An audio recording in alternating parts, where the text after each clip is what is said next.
Well, hello everybody. It is Dan, your friendly fishmonger from dansfish.com, and today I have what I think is a very special video. Today I'm going to go over all the costs of what it took to build this fish room that I'm sitting in, and I'll tell you all the equipment, how much it costs to put this sucker together. The reason I'm doing this is because back when I was planning this room and trying to figure out how I wanted to build it, what it would set me back, preparing financially to do it, all those things, I really couldn't find a lot of information. I found a couple videos on YouTube about costs for building fish rooms, but they were for quite unsophisticated fish rooms. And the room that I wanted to build was automated. I wanted the water to enter automatically, to drain automatically. I wanted to have quality heating in here. I wanted to have the air fresh. I wanted basically to build a fish room that was sustainable, easy to run, and comfortable to be in, because my office is down here too. And so I found, again, a couple cost videos, but they were for rooms that were basically racks with aquariums, no flow-through systems, nothing like that. So that's what we're going to do. So for anyone familiar with my fish room, then you know all the systems and all that. For those that aren't familiar, I'm not going to go into all the systems at this time, but I'm going to talk about kind of the importance of each of these elements and how much they cost, and find out more about the fish room and how it operates and the equipment and how it fills and drains and flows and all that. Then I'll put a link up somewhere, probably around here-ish, to a past tour that I have that explains all of that. There's lots of videos on my YouTube channel, Dan's Fish, where you can find out how it was built, what all the systems do, why I have them, lots of information about that. But today it's about cost. Now I went back and forth trying to figure out if I wanted to do this because it's a little bit personal. I mean, I spent a lot of money on this fish room, and I didn't know if I wanted exactly to divulge all that information. But then I remembered how hard it was when I was planning to build this sucker. Just no idea of what it would cost. I mean, I budgeted, I priced things out and did all that work, which of course you're going to have to do. But I went in blind. It would have been so nice to have an idea of what these kinds of systems cost. So, for those that don't know the fish room, we're going to take a quick, maybe minute or two, zip tour around just so you see what we're talking about. Again, I won't go into detail explaining everything, but just you'll see how many tanks and what sizes and things like that. And then we'll be right back and we will go into each part of it and the cost for that. Okay, so here is the fish room right here. We are going down the stairs and entering the room. There's a large 125-gallon tank here, and then below that is a 100-gallon aquarium. And some stats about the fish room. There's a total of 3,885 gallons currently operating in the fish room. There's room for a little bit of expansion, but not much. Of that, 39 are 75-gallon tanks. 15 of them are 30-gallon breeders. 6 of them are 20 longs, 30 of them are 5.5 gallons, and then, like we saw when we first came into the fish room, there's a 125-gallon and a 100-gallon aquarium as well. It's an automated system. We were just looking at the drain system there a little bit. This is the last section of 75-gallon tanks. These are the 20 longs right here. And then we'll come around the corner here and check out the other 320 longs. I got those free from like a high school science department that was downsizing. On the left are a bunch of 30-gallon breeders. I love those aquariums. And then, yeah, they're great. And then to the right here are 5.5-gallon aquariums and some storage. There's live food on there, just kind of a mess of storage, a fan for some ventilation, and some angelfish eggs for fun, some wrigglers hatching out there. Always fun to look at. So that's kind of where I hatch out the wrigglers and the angelfish eggs. Anyway, so use this section for breeding mainly. Out here to our right is the packing table where I pack the fish to ship them out.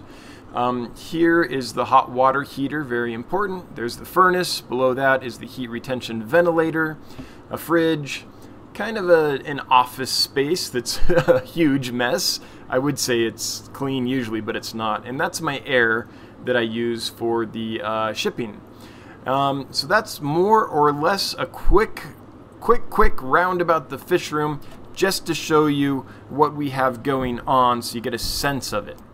Let's start at the bottom. Let's start with the floor. So the floor is very, very important. You don't want carpet, you don't want wood if you can help it. It's a cement floor with an epoxy coating, and the epoxy has some kind of granulated material in it so that you don't slip on it when it's wet. So that floor is something that I built myself. I rented a cement grinder and I ground the old, yucky, gross layer of cement down so I had fresh cement to work with. By the way, I would never do that again. That was the worst job I've ever done. I would totally hire someone to do that if I did that again. And then I bought epoxy and I bought the equipment to use with the epoxy, and I laid it down myself. Super scary because I'd never done that before, and if you get epoxy wrong, it's kind of hard to fix. But luckily, I got it right. So the cost for that was about $1,200. So that's the first item. The floor I put in here, about $1,200. That's the epoxy. That's the equipment I rented to refinish the old cement so it could take the new epoxy. And it's the kind of large squeegees and other equipment that I needed in order to put the epoxy down. Special shoes to walk on it, all that. About $1,200 just for the floor. Okay, so that's item number one. Item number two is electrical. And I hired an electrician to do that.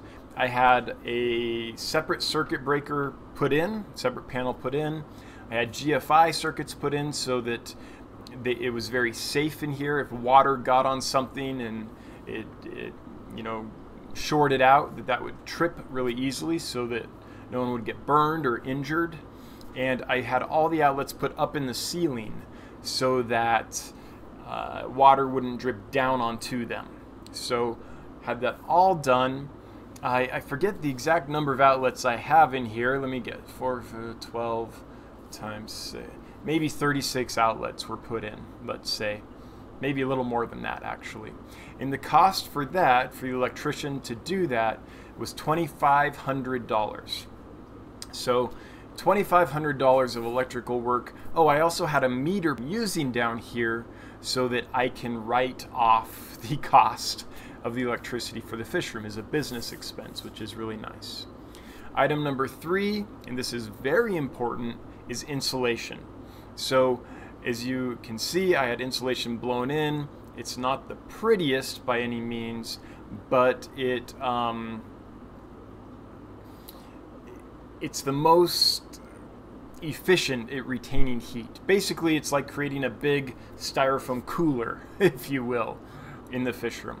So the walls and the ceiling are all blown in insulation. That's not something I could do by myself. It takes special equipment. There's some hazards to it, things like that. So I did pay someone to come and do the insulation. Total cost for that was $2,250 to get this properly insulated. So I have 2 to 4 inches of insulation on the walls and the ceilings, which makes it very efficient to heat. So a lot of upfront cost, but worth it in the long run. Next item is the furnace.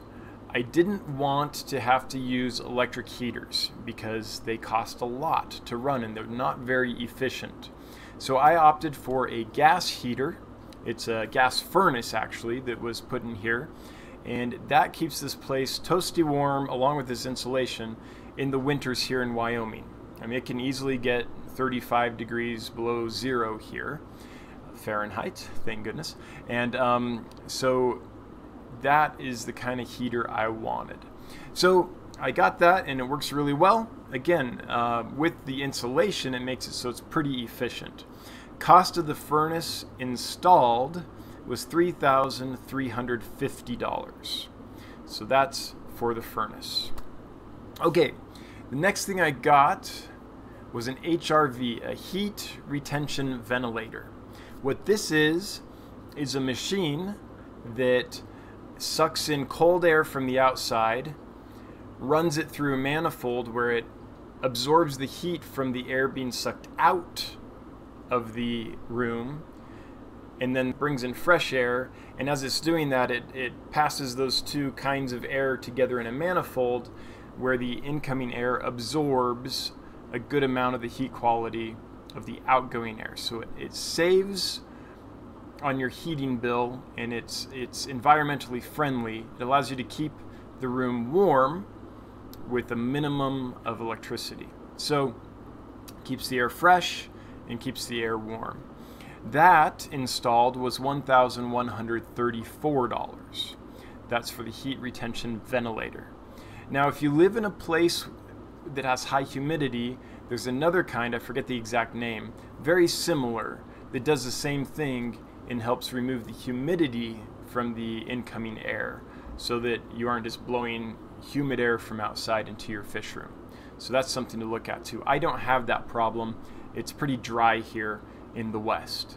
I got a couple fans, nothing special, just a couple Vornado fans. They sit on the floor and they blow air up at an angle, and that's just to keep air circulating a little bit to help keep the temperature even throughout the fish room.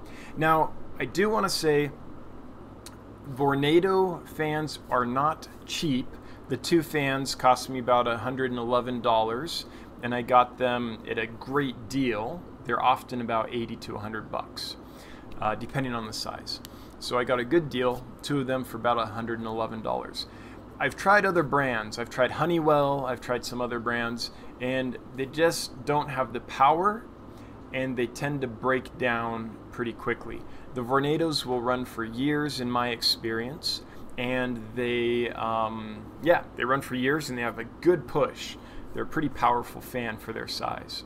So $111 for Vornado fans. Next kind of big ticket item, so that's kind of the air circulation and heating. Now we're gonna move to water. Okay, so first thing is a tankless water heater. I went with a Rinnai because it is kind of the, I think, best brand, most reliable. It was the highest rated. It seemed from the people I talked to and the material I read that it would be the most reliable. So that's what I got. I know there's other brands and I'm sure that they work just fine, but I wanted the most reliable one. In a fish room, it's a flow-through system. If your water heater goes out, you could lose the entire fish room in one go, right? If it stops heating, a bunch of cold water is going in and you don't know it, yeah, that could be really bad, especially here in Wyoming, especially in the winter. So I got a quality one.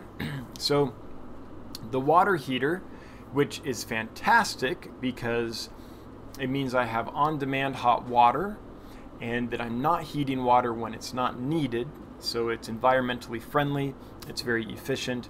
The cost of that sucker was $1,400, $1,400 for the heater and the ventilation system it needs to run. So that heats the water, then it comes and it goes through a manifold, and the manifold along with it's basically a garden sprinkler system manifold, and I have a Hunter sprinkler control box that controls the thing, and so that altogether was about $450 once I count the solenoid valves and the other equipment in that manifold and the control unit itself. So $450 for that. Then I also have two carbon block filters. These are to remove chlorine or other chemicals that might come in with my water source. So the casings with the block filters, that was about $700 for a couple really good large carbon block filters. I'm I'm filtering a lot of water, so I wanted really good quality ones. Bulkheads, these are what help the system drain. It connects the drain in the aquarium with the drain where it's pumped out of the system. And the bulkheads for all these tanks were about $350. I got mine from Gemco. You can get them anywhere, but I've dealt with Gemco for years and I really like them. And that's not, I'm not sponsored to say that by any means. Another big ticket item was the Zoller water pumps that I have. At the end of each aisle, there's a little kind of sump to catch wastewater, and there's a pump in there to get the water pumped up and out of the system. And so that, all of those, I think I have 6 of them right now in this room, was about $800. Let me see, 1, 2, 3, 4, 5, 6. Yeah, I think 6 of them. There might be 7. Anyway, $800 for those. Vinyl tubing, just an item that you need for making drains and all kinds of stuff in the fish room. I think it's, what is it, 1/2 inch? I believe it's 1/2 inch vinyl tubing. It might be 5/8 inch, something like that. Anyway, lots of vinyl tubing, about $50. You can get that super cheap on eBay and Amazon and other places like that. Office stuff. So this is a computer, this is a label printer, this is a scale for, actually I think I put the scale under shipping. But anyway, stuff for the office. Monitors, speakers, things like that. I went pretty cheap, but the total for that was $1,797, so almost $1,800 for office stuff. Again, I got a computer, camera, microphone, things like that, because I knew I needed to make videos and live stream and take pictures, and I needed some computing power and some equipment to do that. So that was the cost of the office stuff. Couple tables. One I'm sitting at, it's my desk, just plastic folding tables from like Home Depot or Walmart. The other is where I stand to pack the fish for shipping. Those were about $100. They weren't very expensive. So $100 for 2 tables. I think one was $60, one was $40. One's 6 feet long, one was like 8 feet long. So $100 just for a couple tables. Racks. So this is the racks that the aquariums are on that I built. So the lumber for those, screws, things like that, the materials needed to build the racks. They're not painted, so there wasn't any paint cost. Shims, some other little things like that. That total came to about $750 for the lumber and screws and things to make the racks. Then there's the aquariums themselves. A bunch of 75-gallon tanks, 15 30-gallon breeders, which I got for free because a place I used to work at just gave them to me. Thank you so much. And 35.5-gallon tanks, a 125-gallon tank, and a 100-gallon tank. That's kind of what I have going on. Those all together came to about $6,325. So pretty big expense for the tanks. $6,325 just for some tanks, right? And that doesn't count, like I said, the 30-gallon breeders or the 20-gallon longs. You know, those I got used for really cheap, the 20-gallon longs, and I don't remember exactly how much they were. Got them a long time ago. Then lids to go on these tanks. I use twin wall polycarbonate plastic for the lids. And all together for the whole fish room, that comes to about $600, which is a steal. I think that's a great deal for good quality, durable lids. So $600. Now, I haven't put the handles on those yet or anything like that. That'll probably add another $100 or so. $100, $200. But anyway, just the lids, no handles, $600. Who needs handles? Lights. So the lights I got are just cheap LED shop lights. They're 4 feet long, most of them. And I just got, like, I think it's Hykolity, Hykolity, I think is the brand. They're the cheapest brand that you can find on Amazon. So they're nothing special, but they can grow plants and they let you see your fish. They don't have the best spectrum, But with all these tanks, I wasn't going to get a bunch of Fluval 2.0s or 3.0s and spend, you know, $200 on a single light. So all the lights in here cost about $2,000, $2,090, sorry, $2,090. Again, mostly 4-foot shop lights, a few Beamsworks lights, and a couple other cheap ones. Super cheap, like eBay and Amazon brands. I don't think I spent more than like $30 on any of those lights, and then the large high quality lights were what, $35 to $40, something like that. Anyway, a couple $1,000 for lights. Storage, hugely important and something we often don't think about. But think of just all the junk you collect that you might need someday. Right? All the breeding supplies, all the different medicines, all the pipe fittings, all the tubing, you know, all the stuff that you might need someday. Extension cords, water pumps that you're not using at the moment, filters that you might need someday, all that. Anyway, got a bunch of storage in here. It lives under the racks. I built the racks high enough that I could put storage containers under them. And it also keeps them off the ground, which is super nice. A tank on the ground is pretty hard to service. It's hard to get down there and observe the fish. You know, you basically have to sit on the floor or lay down on the floor. I didn't want any of that. So I made the racks tall enough that I can put storage underneath.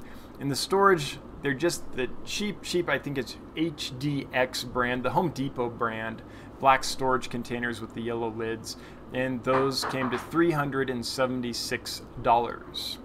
I needed a freezer and a fridge, a couple $100 there. I think $270 is what I remember them being. I got them a while ago, but $270 I think is about right. For a freezer and a fridge, if you have a lot of fish, you're probably going to need some live food. And even if you don't get live food, you're going to want to start buying food in bulk, and you're going to need a freezer to keep it in, just to keep it fresh. And yeah, you don't want those vitamins and things going bad on you. So I keep a lot of frozen food in the freezer. I also keep bulk dry food in the freezer to keep it fresh. And of course, brine shrimp eggs in the freezer. The fridge is great. I can keep you know, frozen food after it's thawed. I can keep it in there a day to feed it out over the course of a day. I keep rapashi in there. I keep some live foods in there, like newly hatched baby brine shrimp will last longer in the fridge. Black worms, you know, all those things. So just a little dorm fridge, little beer fridge type thing is all it is, and that's enough for me. Again, about $270 for a fridge and a freezer. An air pump. So let's move on to the air system. So I bought my air pump from Gemco. Again, I'm not sponsored to say that, but they're a good company with good quality products and expertise to help you out. And I got a linear piston pump. It's a wonderful unit. It's super quiet. It powers the entire fish room, and they have a reputation for going forever and needing very little maintenance. So what I like about it is, though, that it's quiet and it doesn't take a lot of electricity. In older fish rooms, I've had regenerative air blowers, regenerative air pumps. Those are loud, like super loud. So this is a nice change. Anyway, the air pump was about $400 from Gemco. It's a pretty big one, and again, I would never go back to the old pumps. This thing is great. So $400 for the air pump to power the entire room. Air stuff. So this is like airline tubing, this is air stones, this is the valves that screw into the PVC to the air system that powers the air loop that powers the entire fish room. All those pieces, all the air stuff, came to about $600 for the air system. Filters. So box filters and Chorus sponge filters. Chorus sponge filters because they're great biological filtration and they don't clog if they're Chorus. And box filters because those I put polyfill in to remove the particulates from the water column. Really cheap filters, all just air driven. All the filters to power this fish room came to about $725. I am going to put a few other aquariums online, and I still have one rack that is empty, so I'll need to up that. So it's probably going to end up being about $750, $775 for filtration once the room's completely finished out. Medicines, but for now we're going with $725. That's what's been spent to date. Medicines and disinfectants. So lots of medicines. I want to be prepared. So I bring in a lot of fish. I import large numbers of fish, and I need to be prepared for them. So I buy medicine in bulk, and you know, I have other videos on exactly how I use them and what I use. But different antibiotics, different medicines for parasites, internal parasites, external parasites, things like that. So I can take care of fish and get them through that rough week, 2 weeks when they first come in, when they're imported. All those medicines and disinfectants, I use a lot of hydrogen peroxide, and I use some bleach, but mostly hydrogen peroxide, because when it breaks down, it creates water and O2, so pure oxygen. You don't get that chlorine bleach smell, and you don't get kind of the toxic byproducts you can get with chlorine. So all those medicines and disinfectants came to about $900 to be prepared for the first order. Shipping supplies. So this is bags, this is a heat sealer, this includes my oxygen canister, my regulator, my little air gun that I use to fill up the bags, all those things that I use for shipping. If you want to know how I ship fish, I'll link a video, maybe here, I don't know, somewhere, and you can check out my process, and you'll understand why I need a heat sealer and a oxygen tank and all that stuff if you watch that video. But the cost for all of that was $1,374. It's a lot of smackaroos for shipping, but I buy bags in bulk. I usually buy them in about 1,000 at a time, and I have several different size bags.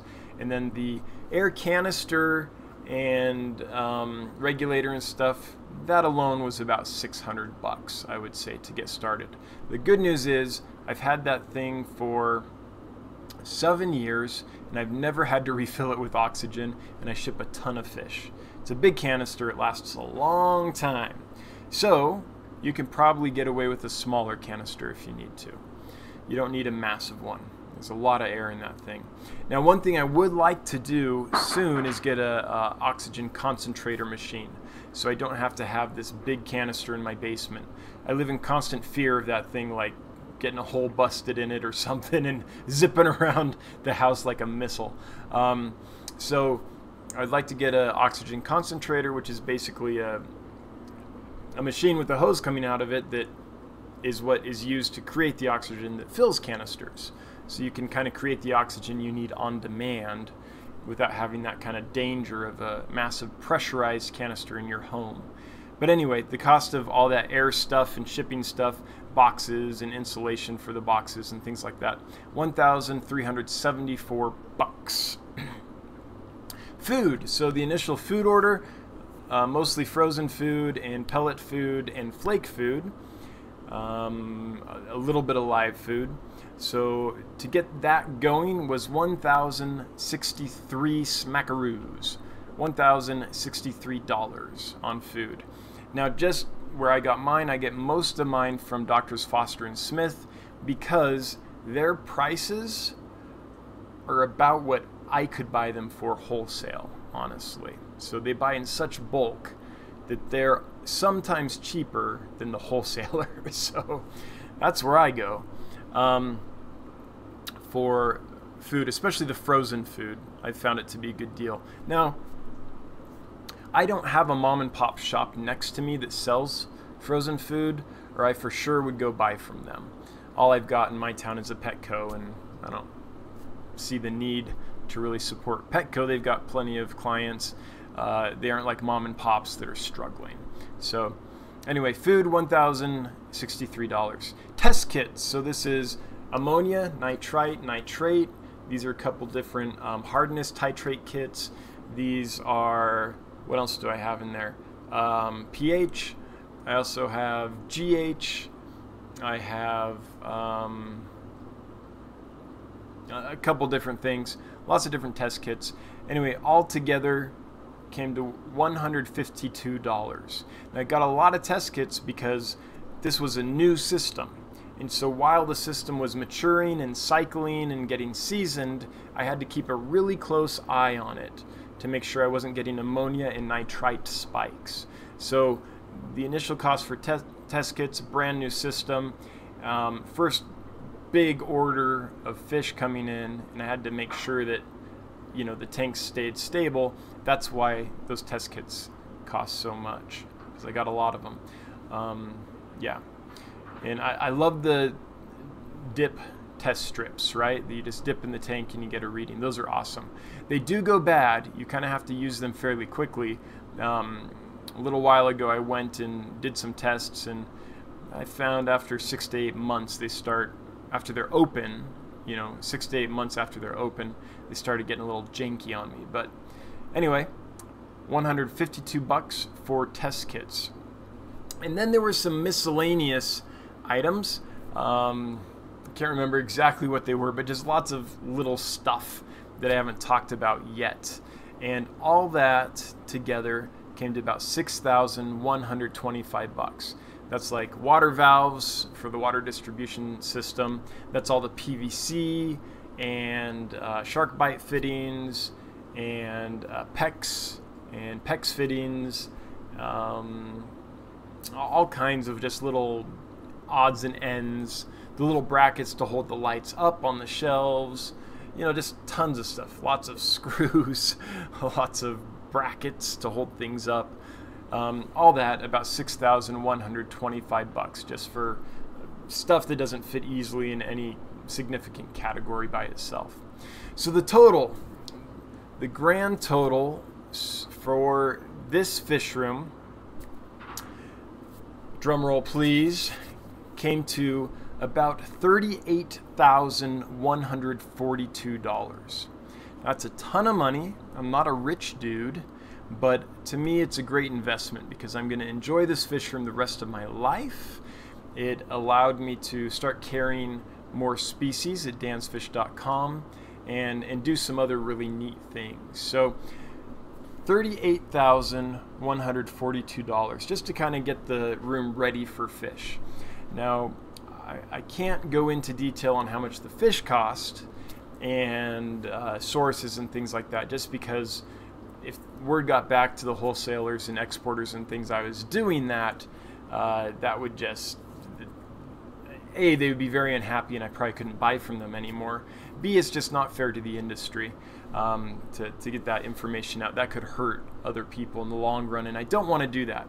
Anyone that's trying to do this, any mom and pop shops, any basement breeders, any folks like that, any hobbyists that have a side business or a full-time job doing this, yeah, I want them to be able to do that. So I'm not going to tell you exactly how much fish cost, but let's just say it was another significant expense on top of the $38,142. So I hope that's useful. Again, I debated whether I should give this information, but there you go. I again sincerely hope that it helps, and I would have killed for this information when I was starting this fish room because I already knew kind of how much tanks cost and how much lumber is. So if I was just going to build, you know, an average fish room that I had to siphon water out with a python or something like that, or a hose every week and all that, I knew how to do that. But a fully automated room kind of from the ground up, I had no idea how much that would cost, and it took tons of work to kind of estimate it, and then I was still wrong because there was lots of little things. You don't know what you don't know till you don't know it, right? One of those things. So so it ended up, again, this fish room is 857 square feet. It ended up costing about $45 per square foot to build this sucker. So that's the cost. I hope that helps you. If you're planning on building a fish room, whether it's an automated fish room or you know, one that is more manually operated, whatever the case, I've built now 6 or 7 fish rooms, and I know a thing or two about it, and I would be happy to help you out. If you post a comment or question down below, I'm happy to get back to you. I do live streams every week. Right now, they're Wednesdays at 7 p.m. Mountain Time at Dan's Fish on the YouTube channel. And I'm happy to answer questions there or get a discussion going there. So if a fish room's in your future, or you have any questions about it, or you're thinking about it, or any of that, I would love to help you. And there's lots of other people on this channel that watch it or that participate in the live streams that could help as well. So if I don't know the answer, someone in this community, in the wonderful fish fam that participates in this channel, will be able to help you out, I'm pretty sure. So anyway, I hope that was useful. Hope you enjoyed. $38,142 is no joke. So if you're gonna take something like this on, it takes a lot of planning. Yeah, it's definitely a long-term thing. But my first fish room was in my bedroom as a kid, about 14 years old. It was some cinder blocks with some lumber across it and tanks on that. Some of the tanks didn't even have lights.